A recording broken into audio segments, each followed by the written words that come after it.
Harry Kreisler of the Institute of International Studies. Our guest today is Amy Chua, who is the John M. Duff Jr. Professor of Law at Yale Law School and the author of a new book, Day of Empire: How Hyperpowers Rise to Global Dominance and Why They Fall. Amy, welcome back to Berkeley. Thank you. Thanks for having me. When did you get the idea for the book? Actually, right after I wrote my first book, World on Fire, one question I got everywhere was, France's foreign minister had just declared that the United States was a hyperpower. The question I got was, how long are we going to stay a hyperpower? And, is China going to overtake us? Is the EU going to overtake us? So I decided to focus on hyperpowers. And how long did it take you to write the book? 4 or 5 years, nonstop. I believe it after reading the book. And you are a professor of law, but this is really comparative history, a very rich comparative history. Well, there's a theme in it, as we'll get to. It's about tolerance, and that is something that we talk about in the law. And also, my field is really rule of law and law in developing countries, nation building, and there is a nation building and empire building question in the book as well. Mm-hmm. So let's talk about what the book is telling us. What is a hyperpower? Well, a hyperpower is, first of all, a really rare thing. It's not just an empire, not just a superpower. I'm referring to these remarkably few societies in all of history that amassed such extraordinary economic and military might that they basically towered over all their rivals and essentially dominated the world. So France's foreign minister was the one that coined this term in 1999. He declared, United States has become the world's single hyperpower, dominant in all categories, economically, militarily, technologically, and culturally. And France is not going to have it. But that's the concept. Just to give you an example, the United States during the Cold War was not a hyperpower, because back then it had a formidable rival, the former Soviet Union, of roughly comparable strength. So it's very important to understand that we're really talking about relative power at the time when the hyperpower existed. Right, and it's unusual. I mean, the much more normal state of affairs in history is to have lots of a multipolar world where you have lots of states rising and falling, they're battling with each other. It's actually, where I discovered this in my research, it's really unusual to have a situation, the stars have to be aligned, where there's just really one power that kind of towers over everybody else. Tolerance also needs to be explained. We're obviously familiar with the term in today's world, in today's discourse, but it's not a term you normally would think of applying to, for example, Genghis Khan. Right. I'm glad you asked, because to jump ahead a little bit, my thesis is that the one thread that links all the hyperpowers of history, and there are not that many, is that every hyperpower in history, rose to global dominance through tolerance. That tolerance was indispensable. So as I'm using the term, I don't mean tolerance in the modern human rights sense, the ideal sense. By tolerance, I don't mean equality or even respect. Rather, by tolerance, I just mean letting lots of different kinds of people, even if you don't particularly like them or respect them, live, participate, prosper, and rise in your society, regardless of ethnicity, race, nationality, and even if it's only for instrumental reasons. So it's a relative concept too. In my book, what matters is really just whether a nation is more tolerant than its rivals, not whether it's tolerant in some sort of absolute universalistic sense. And what I think you're suggesting, especially in the early hyperpowers, is that tolerance is a key to the power that gives us the hyperpower. Yes, it seems at first surprising, but there's actually a really simple explanation. basically, remember, my thesis, my book is only about hyperpowers. It's how do you be world dominant? There are lots of ways to achieve great power, but how do you dominate the world? And the idea is that in order to dominate the world, a society has to be at the very cutting edge frontier of the world's technological, economic, and military frontier. And you need, in order to have that, you've got to be able to pull in the world's best and brightest. Because at any given point in history, the world's most valuable human capital, whether in terms of intelligence or creativity, drive, skills, physical strength, the world's most valuable human capital is never going to be found within any one ethnic group or within any one religion.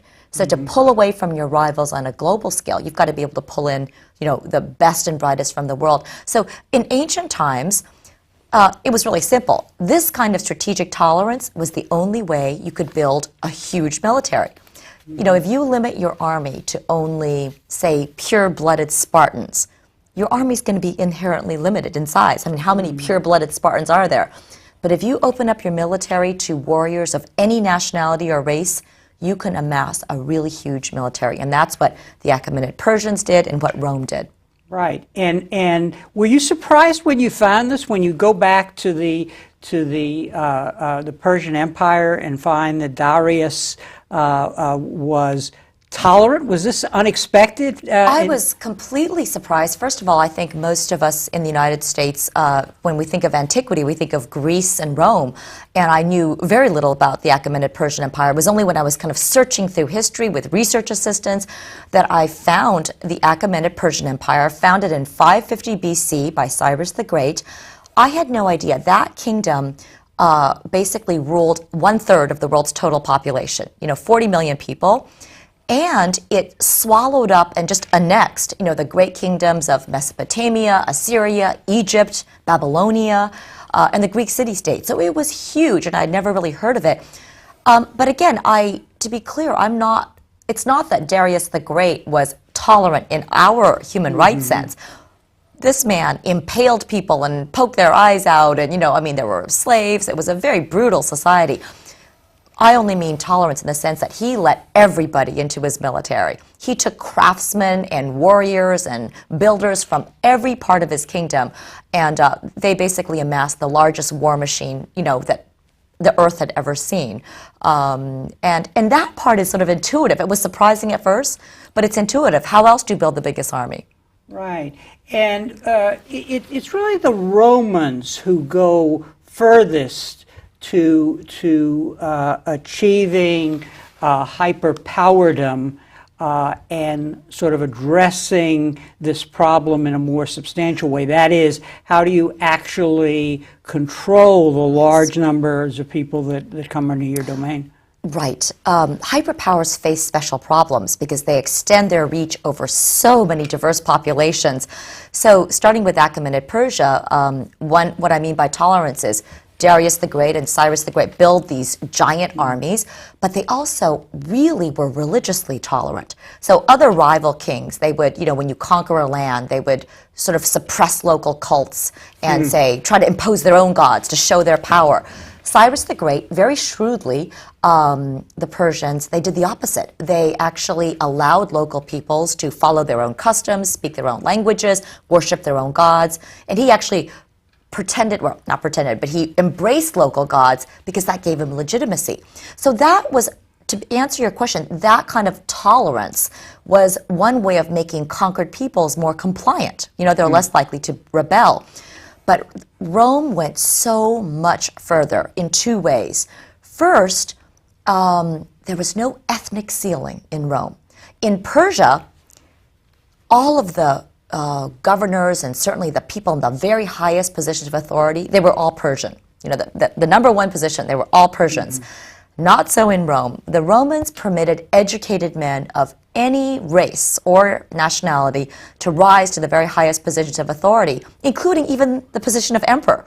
People, I didn't realize that, for example, Septimius Severus was a North African. He was an emperor. He was married to a Syrian, very colorblind. The second way that Rome was even more masterfully tolerant in this strategic way is that Rome managed to Romanize all of these conquered peoples. The Persians had a terrible time. They conquered people, but the Greeks still felt Greek. The Egyptians still felt Egyptian. They certainly didn't feel proud to be part of the Persian Empire, and that's why the empire quickly kind of split apart.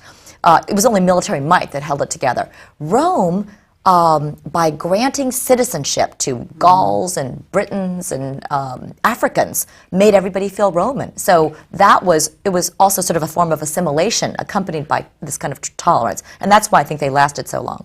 And in reading the book, I had to recall what I had learned in Latin, civis sum Romanus. I am a citizen of Rome.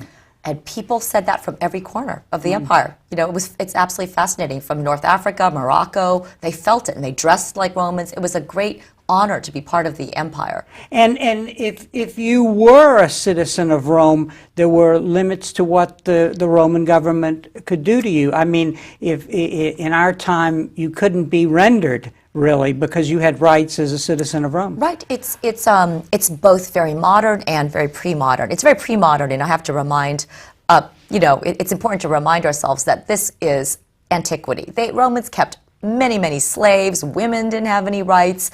It's a pre-modern society. But the citizenship, those who got it, and again, it was colorblind, they had lots of rights that are a lot like those in the U.S. Constitution. The right not to be crucified. That's not like the U.S. Constitution, but rights to hold property, rights to make contract, rights to kind of like have almost like certain hearings before things could happen to you. Well, one of the interesting parts of the book for me was your consideration of the various Chinese dynasties, and one in particular actually confirmed the criteria that you had established. Talk a little about that, because most of the others were not that way. Right, and I always grew up, I'm ethnic Chinese, and I always grew up thinking that China is just all Han Chinese. It's a quintessentially ethnically defined country. And throughout all of history in China, it's this barbarian versus Han Chinese thing has been dominant. There's the Great Wall of China, very symbolic, closing China in. We've got enough people already, keeping the barbarians out. Well, it turns out that the one dynasty that came closest, I call it a hyperpower, partly because there were very weak other rivals. Europe was just nothing at the time. This is in the 7th century. It was Tang Dynasty China, which I think most Americans don't know about. It's not as famous as the Ming or the Qing. But Tang Dynasty China was actually founded by somebody that by our standards today was half Chinese. He was like part Turkish. He was like a part barbarian from the north.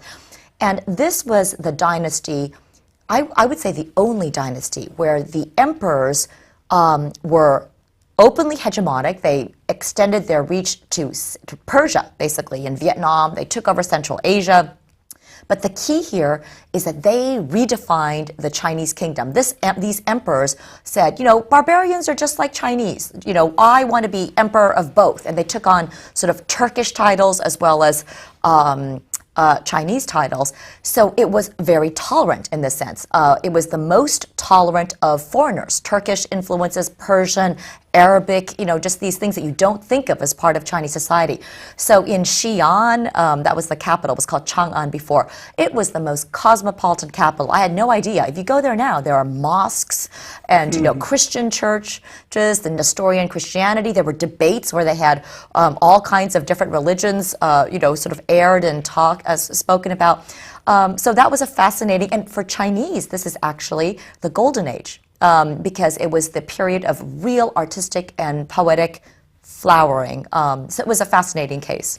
I think we have to come back to a point, because I think people who don't read the book and who talk about it will, I think, abuse use of the word tolerance if they want to write a critique of the book, and so I think we want to emphasize that these, especially these ancient empires, it's really the emperors, the Genghis Khan, the king, whatever, could do bad things, and they were doing bad things, but as a way to maximize their power, they made use of diversity Exactly. instead of suppressing it Exactly. through tolerance. Exactly. That's perfectly put. Instead of killing off or conquered people or enslaving them, they sort of incorporated them and pulled in their best warriors and builders and craftsmen. I think you're talking about Genghis Khan, and you say he used Chinese engineers who knew how to construct powerful siege engines. But in addition, there was an openness to the diversity of the different cultures. That's my favorite case. I never expected this idea of tolerance to extend to Genghis Khan, and I didn't have this idea of tolerance at first, actually. But the Mongols are fascinating. They were nomadic people. They lived on the Mongolian steppes. They were basically illiterate. I mean, even their leaders were illiterate. They had no engineering, no architecture. They lived in tents called yurts made of the felt of yaks. They didn't even have the technology to bake bread, and yet they came to conquer a kingdom far larger than the Romans ever ruled, basically half the known world, including the most spectacular cities, Samarkand, Damascus, Kiev, Moscow, right up to the gates of Vienna. So how did this small group of people without technology do this? That's exactly right. They conquered people, and then they pulled in and sort of recruited those people with the skills and technology they themselves lacked. And the most important were these Chinese engineers whom they incorporated right into the army. And these Chinese engineers knew how to build the most advanced siege engines of the day. These catapults and that hurled flaming liquids, retractable ladders, portable towers. And it was only by incorporating them that the Mongols were able to overcome the great walled cities of Eastern Europe and Persia and Central Asia. I'm curious, because when you look at these early empires, you're talking about individuals, the leader. So I want you to help us understand what you're telling us about leadership in this early period, because it's not as if they said, oh, tolerance is a good value, right. And I want to make this an end. It's really about maximizing their power. Right. So talk a little about that, because it's fascinating. Right, and I don't want to, I can't myself get into the heads of those leaders, but there is enough historical evidence to suggest that some of it was openly strategic, openly thought about. You could see almost the propaganda, the Darius, the Persian kings. I am king of all the peoples of the world. I treat them all well. You could kind of sense that they are trying to keep people from rebelling. They're trying to co-opt the local elites. We're not going to destroy your positions of authority. You could still stay wealthy. Just join the club. So I do think it was very strategic. They were happy to impale, or Genghis Khan, very brutal society. If people didn't comply, he would raze entire villages. He used the corpses as moat fill. So this is not about human rights, but I think it was about how can a small group of people conquer vast territories and then maintain that power. And basically, slavery and persecution is too inefficient. You can kind of see this in their thinking. It's easier to rule if you have people kind of compliant and happy and not rebelling, and thinking that you're observing their gods too. And Genghis Khan declared freedom of worship for all his conquered peoples in very modern terms, actually. At the same time, Christian Europe was burning heretics at the stake, killing everybody. They were just splintering apart. I think the largest European empire under Charlemagne was maybe 8 million people. It was just these tolerant Chinese empires, the great Mongol Chinese Empire, 100 million people, 60 million people. And again, strategic tolerance played, a huge role in their ability to conquer and maintain that power. And what about their education and social class? Is there a common element among these early leaders who saw this truth, or was it, in the case of Genghis Khan, I remember that it was the calculating the way to intermarry and intermix the units of the military and then build on that? It was fascinating. No common thread among the leaders. Some of the Roman emperors were tremendously educated aristocrats. Genghis Khan was basically a scavenger from from the lowest tribe on the steppe. That's why it's so fascinating. But again, he used the same strategy, and you're exactly right. That's how he united the people of the steppe. They used to bicker and fight and kidnap each other. He united them under this identity, the people of the felt walls. And that's how he united the nomads, built an interethnic army large enough to conquer northern China. But we'll get to this later. That political identity, the people of the felt walls, did not do very well with the civilized populations of Europe and China. You're making the point throughout the book, and this is where you end up, that there is I wrote down an evolution of hyperpowerdom, if that's a fair way, that the personalities are replaced by processes. And so you say at one point, conquest turns into commerce, invasion to immigration, autocracy to democracy. And I guess that's the best context to then talk about the Dutch, the British, and the Americans. Right. The interesting thing is that the role of tolerance changes over time because there's the Enlightenment, right? At the same time, what it takes to be a hyperpower changes. In the old days, in ancient times, it was about having the most number of foot soldiers. It was, how do you get to be a hyperpower? You conquer land, you annex it, you loot all their resources, you incorporate their soldiers, and you conquer more land. And at some point, maybe there's overreaching, but that's how you extend. Starting around the 17th century, the greatest way to become powerful isn't just conquering land anymore. That starts to get kind of inefficient. It's about innovation and commerce, controlling the oceans, trade, these huge luxury trades, the spices in East Asia, the gold in the Americas, Africa's resources. So it becomes who can finance these ships that travel all over the place. But what's interesting is that, once again, to be a hyperpower, a modern hyperpower, it's still tolerance. But now the role of tolerance has changed. It's not tolerance in terms of incorporating warriors, but it's what I say is that immigration replaces invasion and annexation as the best way to incorporate the world's best and brightest. So the Dutch were the first. They were the first European state to embrace this new modern ideal of tolerance. Not just, as you were saying, Genghis Khan's tolerance, like we can harness human beings like we harness a good mule, and then we can, impale them later. Now, tolerance with the Enlightenment is a human right. Persecution isn't just bad strategy. Tolerance starts to have overtones of equality and respect. Now, a lot of the European states didn't really live up to those ideals, but it's in the rhetoric, and the Dutch were the first to declare freedom of worship, and almost overnight it transformed itself into a magnet for religious refugees fleeing Europe. I mean, Mennonites, German Lutherans, Sephardic Jews, pilgrims, Quakers. And that's how they transformed themselves from this tiny little, really just a little blip on the map, to the greatest trading empire that ever was. I mean, just before the British. And when you talk about the British, you actually identify three groups: the Scots, the Huguenots, and the Jews, who were sort of key actors in making the success of Britain possible. Right. I mean, for most of Britain's early history, 15th, 16th, 17th century, when Hobbes was writing, it was just like the rest of Europe, a pit of vicious ethnic and religious warfare. Protestants killed Catholics, Catholics beheaded Protestants, the English slaughtered Scots, Welsh, Irish, and they retaliated. This all changed after 1689, when Parliament passed the Bill of Rights and the Act of Toleration. And at that point, basically, three groups were able to enter into British society with unprecedented freedom and sort of upward mobility.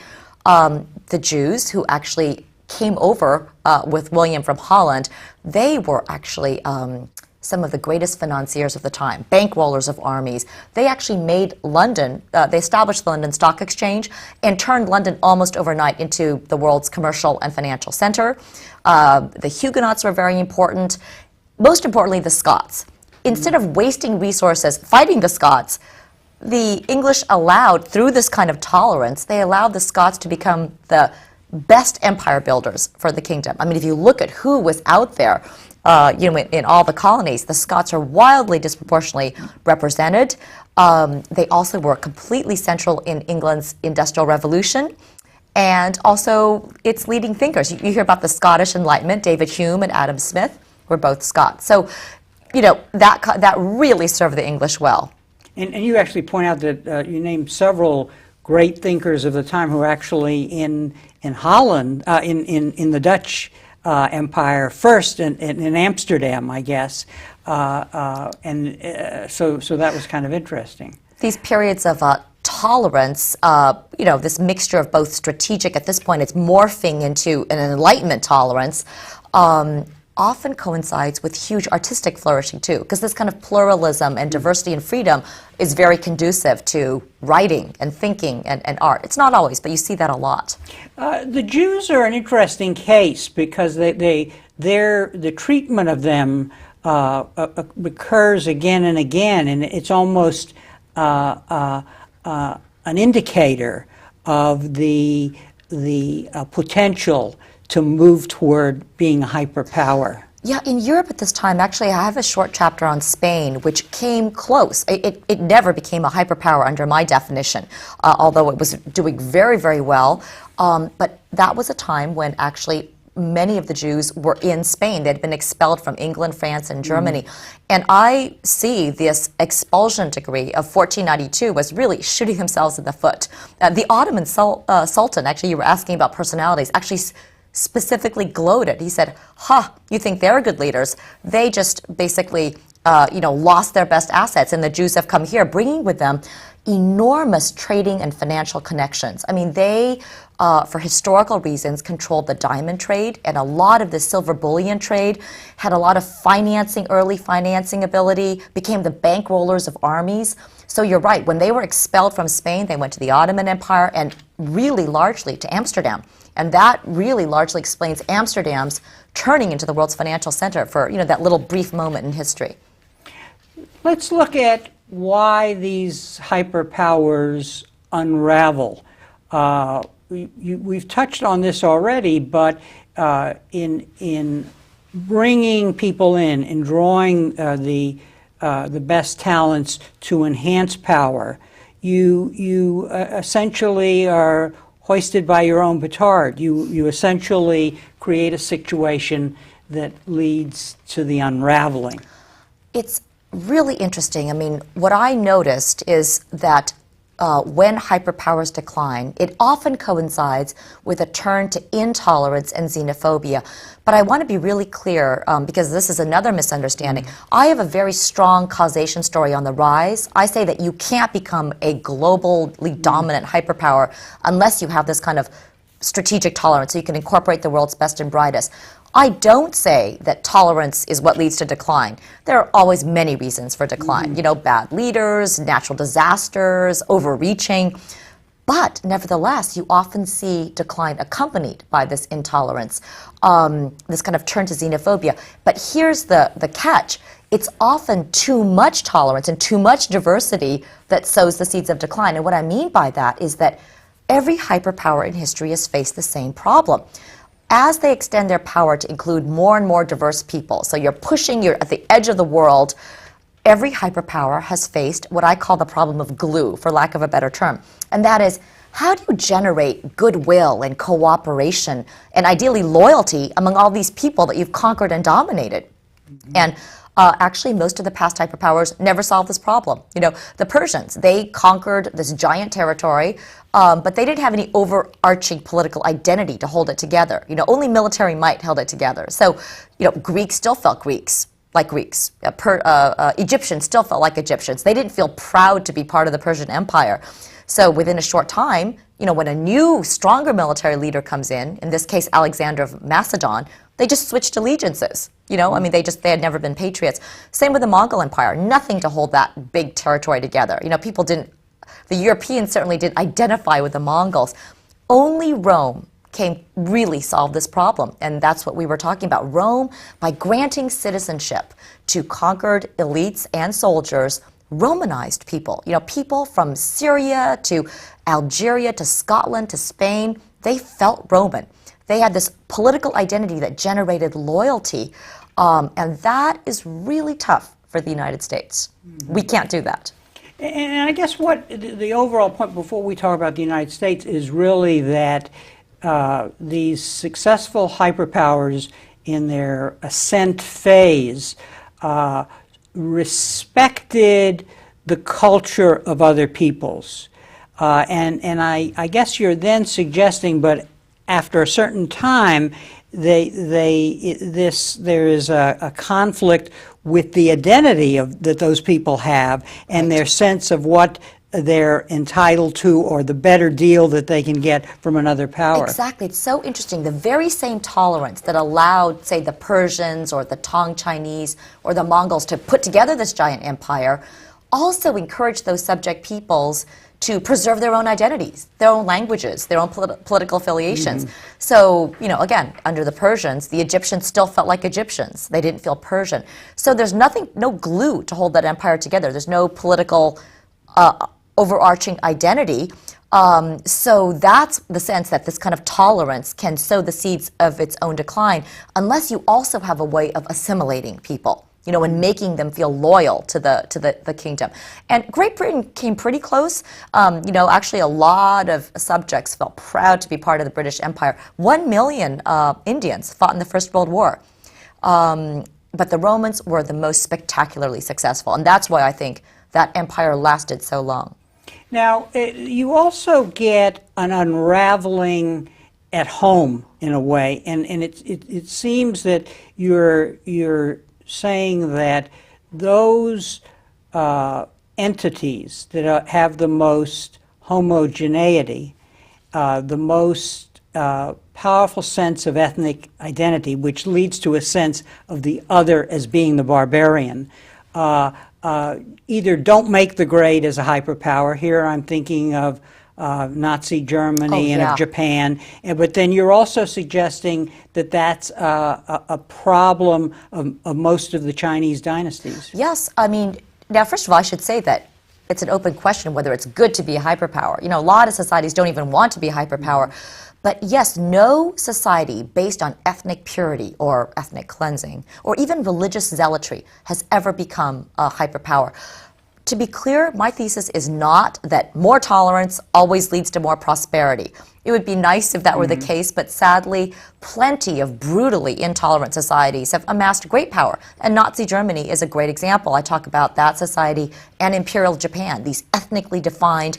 You generate a lot of force and loyalty among your little group, but you can't dominate the world. To put it in sort of un-PC terms, persecution and ethnic cleansing and slavery and genocide are too inefficient.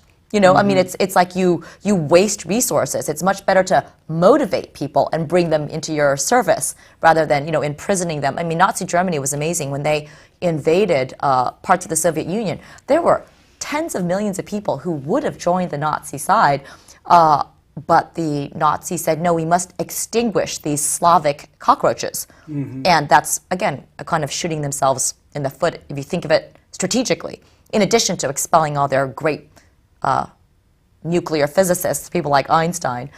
So that's the way that dynamic goes. You know, you just can't be at the cutting edge of technology or have the world's biggest army if you based your society on ethnic purity. It's interesting because your book really does a wonderful job of looking at all this comparative history, and we've had guests on our program before who've talked about empire. I'm thinking of Neil Ferguson, for example, and what you are, it's as if the table at which sits the people who analyze empires and hyperpowers, everybody has had a seat at the table, so to speak, but tolerance hasn't. And you're not saying that it's the key factor. You're just saying that it's an element that belongs at the table in understanding hyperpowers. That's right, but I should say that I don't know if anybody else has focused on hyperpowers. Yeah. You know, I draw a lot on Neil Ferguson's work, and a lot of people have written about empires or even superpowers. I think my thesis is unique, and I do say that tolerance is an indispensable, it's a necessary but not sufficient condition to becoming a hyperpower. It's a special category, Harry, because again, it's much more normal for the world to have lots of powers competing. It's very unusual to have one dominating the world. So for that, I think you need special conditions. I mean, a lot of luck too, but you need special conditions, and that's where this tolerance comes in. So it should be at the table in the discussion of any empire, but I think it's an indispensable element if you're talking about hyperpowers. Let's talk a little about equality and inequality. That was a concern of your previous book, World on Fire, where you looked at the interface of democratization and globalization. And you're suggesting in this book that one of the problems that emerges is that those people who feel part of, say, Rome, basically, benefit in ways that not necessarily everybody in that particular province benefits. Right. There's always this problem. Equality and democratization play a role in this book, too. I see it as this way. A lot of people compare the United States to Rome these days, and it's a great comparison in many ways. Like the United States, Rome was the economic and military giant of its day. He had a really appealing cultural package, togas and gladiator games like our SUVs and supermodels. But one big difference is that America is the world's first democratic hyperpower. It has to deal with questions of equality and inequality. You know, we can't just conquer and annex people and, you know, take their best warriors. We can't just loot resources anymore. We are supposed to be the beacon of freedom and democracy. So one of the biggest problems, the biggest differences between the United States and all previous hyperpowers is that we are a democracy. So whereas Rome could make conquered subjects part of the Roman Empire, and many of them its citizens, the United States can do no such thing. As a democracy, we don't want to make foreign populations our subjects, and certainly not our citizens. You know, when the U.S. government talks of bringing democracy to the Middle East, it is not thinking of having the people of Baghdad and Fallujah vote in the next U.S. presidential elections. And I think this is a big part of why there's so much anti-Americanism. I mean, there's many reasons for it, but the issue today is that the U.S., as a hyperpower, dominates billions of people around the world. You know, through our economic leverage, our military bases all over the world, people from Morocco to, you know, the Philippines to Bolivia feel dominated and bullied by the United States, but they don't feel any ties or connection. They don't have any links. They're not our subjects. They're not our citizens. So they, you know, they feel bullied by and dominated, but no allegiance. So there's no glue. The United States, outside our borders, there's no glue or connective tissue or anything connecting the people we dominate to the United States. They don't feel that they have a stake in our success. And I think that's a really important thing for policymakers to focus on. I mean, I think that would be a good frame of mind. You know, how can we find new ways, whether it's a marriage of constitutional and international law or through commercial mechanisms, to give others around the world a sort of a sense of having common values with the United States and a stake in our success and leadership. Right now, in the last 5 years, I think we've done about as bad a job as can be done. Some would argue that the post-war leadership of the United States had a vision that would have helped solve that problem by creating a panoply of international institutions, the World Bank, the International Monetary Fund, that furthered our interests and at the same time furthered the interests of a lot of the world. Yeah, after the Second World War, we were instrumental in creating a lot of the international institutions that now actually we're resisting. It's very interesting. Of course, there's a built-in tension in that vision because these international institutions, you know, they can't secretly be I mean, at some point they're supposed to be really international, and that just has not panned out. I mean, the United Nations we are nowhere close to having a world democratic government at this point. So, do you see possibilities here? I know that you see positive elements in things, for example, like outsourcing, as a way to build integration into the world economy and the byproduct of that could be a commitment to the international economic system that we want. Right. Now, it's not that I'm, you know, a big pro-outsourcer or anything like that, but I just say that, you know, we need to look at new mechanisms. By the way, after September 11th, one mistake that a lot of people who were very much in favor of an aggressively militaristic American hyperpower, or empire, some people called it, that is regime change, let's take out these dictators, replace them. I think the big mistake by those championing kind of an American empire lies in assuming that the spread of markets, democracy, and American consumer brands and culture, McDonald's, would somehow Americanize other nations of the world and give them want them to have, be in favor of American leadership. That's just sort of a non sequitur. People can want American products and wish that they could live here, but if they can't live here, they feel resentment. They don't love America. One of the lines in my book is that drinking Coca-Cola and wearing a Yankees baseball cap doesn't turn a Palestinian into an American. So the question is, if just our consumer brands don't make people want to support us, since they don't feel they have a stake, how do we do that? Well, unlike the Romans, we can't put large numbers of foreigners in our military. We don't have a foreign legion that we can staff. We can't put large numbers of foreigners in our civil service like the British did. We just don't do that. But we can give foreigners a stake in the American economic machine. So that's where this outsourcing idea came in. There's a big debate, and I'm actually very sympathetic to the people who say, hey, I've lost my job here. I think somebody else should step up and maybe take a role in cushioning that blow. But I do say that most of the debate about outsourcing is all economic, and there is a non-economic benefit to outsourcing, and that is that for those, say, Indians in Google India, who get managerial and even executive positions, those people are affiliated with an American organization, an American institution. They have a stake in that American economy doing well, and I don't think it's a coincidence that India remains one of the few places where views of America are quite strongly positive still, in this kind of pool of anti-Americanism. It's not a coincidence. I mean, there are other factors too, of course, but India is one of the main beneficiaries of outsourcing. Your book has important implications for the debate here on immigration. Talk about that.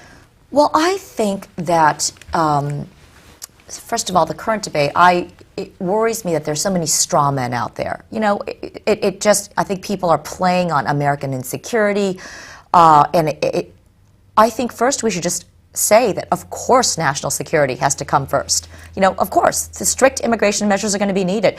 Of course, we can't let everybody in. We have to restrict immigration. You just can't open the floodgates. And of course, as a lawyer, illegal immigration is a problem. It's not fair. It's got to be addressed. But there are people who want to go a lot further, and my book really says we have to remember that the secret to our success has been, for all the terrible stains on our history, I think we've certainly had our imperialist moments and our militaristic moments, but I don't think it was through imperialism that we became the world's richest, strongest nation. I think it's been always through our ability to be a magnet for people all over the world who say, that's where I can have the best opportunities. It's not that everybody really can get rich, but people have believed that, and we've been able to pull people from all over the world. So I think it's crucial, if we want to stay a hyperpower, the secret is not in militarism. Again, I'm not in favor of pacifism.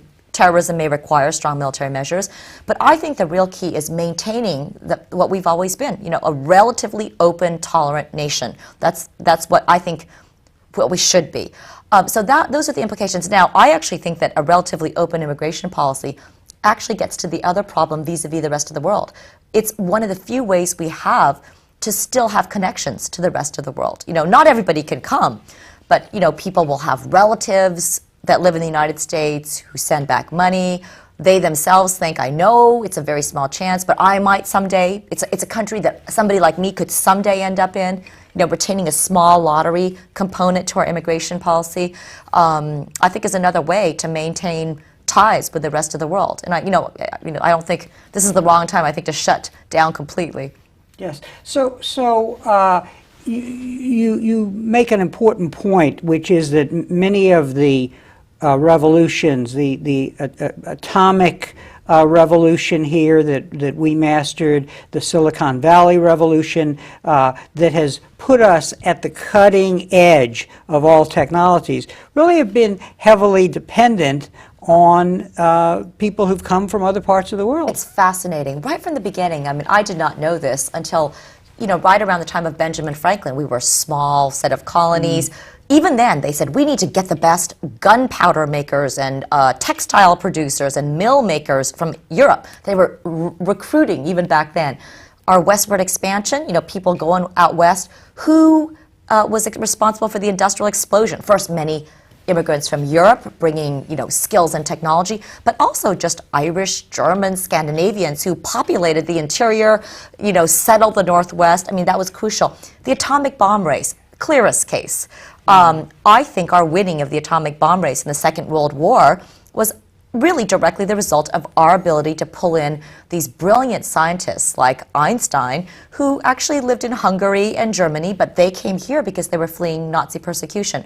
And less well known, same thing with our digital revolution domination. Silicon Valley was not completely, I mean, there were a lot of, people who had lived here for generations who contributed too, but very large extent, the father of venture capital, Intel, a lot of these really key startups that made Silicon Valley had an immigrant as a founder, fleeing, again, Nazi persecution. And even today, I think 52.5% of all startups founded between 1995 and 2005 had at least one key founder who was an immigrant. So it's not all immigrants, but it's a very substantial contribution. It's like this innovation, the dynamism that comes from the people who have the drive to come over. How do you see this interplay between militarization and a main focus on national security interacting with the great strength and resiliency of the American economy, which depends on immigrants?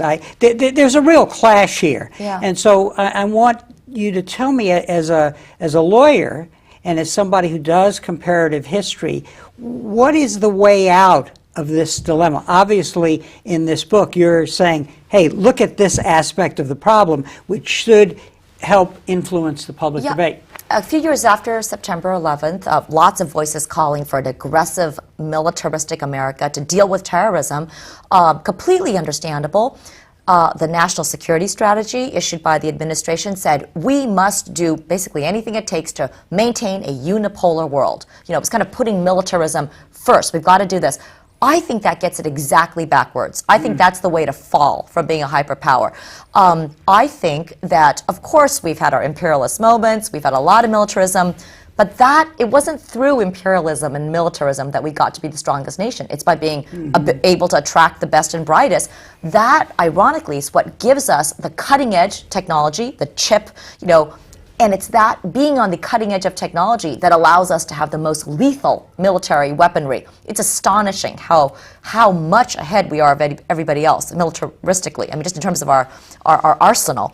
But that's where we got it from. So I think, ironically, that maybe the only way the U.S. can remain a hyperpower is if it stops trying so hard to be one. I mean, that if it remembers that its secret has always been, it's almost, I like to think of it almost as an accidental hyperpower, that people want to come here, we keep getting talent that puts us at the edge of technology, but then what happens is we are able to have the most powerful military, and that's the irony, right? Once we have that military, we have the force, we have the ability to coerce and to invade, and I think we need to resist those temptations of militarism. I think it's great to be the most powerful nation on earth. We need to defend ourselves. We need to take strong action if it's the right time. But I am not in favor of sort of unilateral, preemptive regime change to put in place pro-American, pro-market regimes. Very difficult to do, especially without the hearts and minds of the rest of the world. And if you're going to do it, you've got to make sure it works.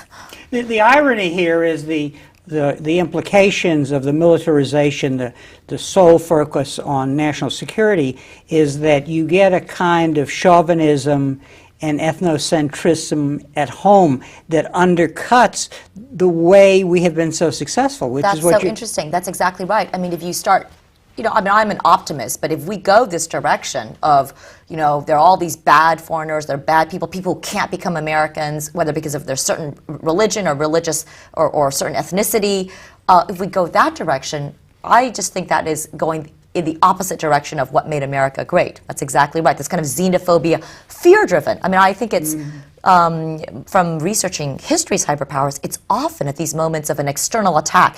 People are insecure, they're scared, and they scapegoat and they target and they shut down instead, and then it spirals downward. So I think that's what we need to resist. Interestingly enough, you address the question of challengers to the U.S. and you're not sanguine about China's ability to become a hyperpower, assuming it wants to be one. It may not want to be one, and it really relates to this problem of, shall we call it, the dormant notion of the other being the barbarian. Yeah, it's very interesting. I mean, China, I think, will continue to explode economically. It's doing so many things right. It's pouring money into R&D and education, doing great on the foreign relations front, much better than the U.S. I mean, public polls show majorities in Canada and Europe and Russia have a much better view of China than the United States. But if my thesis is right, I don't think China can become a hyperpower. And that's because it's the quintessentially ethnically defined nation. It's the opposite of an immigration society. And there are tons of foreigners in China right now. It's so much more cosmopolitan than it's been since, Tang Dynasty China. But it's not turning these foreigners into Chinese citizens. That's not what China's about. So you don't see large numbers of, talented American scientists and mathematicians wanting to move to China to become Chinese citizens, or European scientists wanting to become Chinese citizens. But you do see large numbers of Chinese still moving to the United States to become, U.S. citizens. So, and some people say, but hey, they've got 1.3 billion people. Of course, they've got a fifth of the world's population. China doesn't want any more people. But my thesis is that at any given point in time, the world's best human capital, the smartest people, the most creative, the most driven, they're never going to be all in one ethnicity. So I think it's possible that China could become a superpower. That in fact that China could grow and rise so much, maybe with Russia and India and Europe, that the U.S. basically falls from its hyperpower status and we go back to a more evenly distributed power system, where we have lots of powers. But I don't think that China can replace the U.S. as a hyperpower. I'm curious as to how your book relates to your own personal story, because I know you, and I think that there's a sense in which the power of your insight actually comes from personal experience. Yeah, in a way, the book is a tribute to tolerance. My parents emigrated here from the Philippines. They're Chinese. They came from the Philippines. They were actually liberated by MacArthur in 1945. So my dad always wanted to come here. He remembers the GIs throwing out free cans of Spam. So when MIT gave him a scholarship, it was a dream come true. And not every immigrant has this story, but my family had the lucky, ideal rags to riches story. We start off with nothing. My parents were so poor as students here in the United States in Boston that they couldn't afford heat the first 2 winters. They just wore blankets around.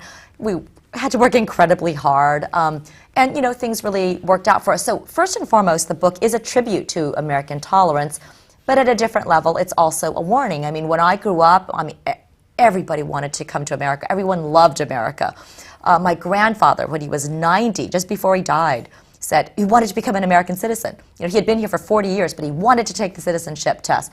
And, I'd like our next generations to have that feeling back. It's not the case today that you go all over the world and everybody loves America. Well, Amy, on that note, I want to thank you very much for joining us today. I want to show your book again and recommend it highly for the comparative history and for the insight. So thanks again for coming. So much, and thank you very much for joining us for this conversation with history. Thank